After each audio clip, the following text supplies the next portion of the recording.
Europe 1 13h. Avec Céline Géraud sur Europe 1 et à 13h21. Céline, c'est l'heure d'accueillir vos deux chroniqueurs du jour pour décrypter l'actualité. L'avocat Gilles William Golnadel et le directeur adjoint de la rédaction au Journal du Dimanche, Raphaël Saint-Ville. Que je suis ravie d'accueillir. Bienvenue à bord, les amis.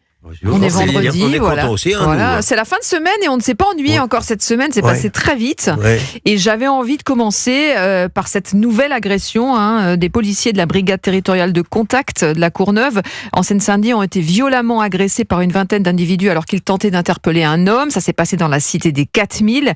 Les policiers agressés alors qu'ils procédaient à l'interpellation d'un individu sous contrôle judiciaire et interdit dans le département.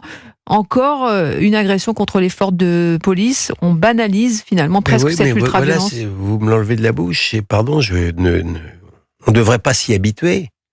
Mais c'est tellement quotidien. C'est la banalité du mal, d'une certaine manière.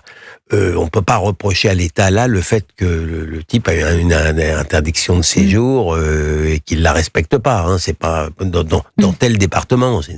Bon, ça, c'est dans cette cité en particulier, c'est des 4000 qui est une cité très sensible. Mais ce qui est le plus tragique d'une certaine manière, c'est que la Seine-Saint-Denis est devenue une région autonome, détachée presque de la France, et que vous avez des gens, je suis pratiquement certain que les jeunes, comme on les appelle, qui sont venus à l'aide de ce délinquant récidiviste, ils le connaissent pas. Ouais. Ils le connaissent pas, mais c'est une sorte de solidarité automatique à l'égard une vingtaine d'individus quand même qui ont surgi. Bien sûr, mais la détestation, pardon de le dire, la détestation du flic dans une telle région, c'est non seulement la détestation du policier, mais c'est aussi la détestation de la France. Faut l'admettre ça, pour essayer de comprendre. C'est cela.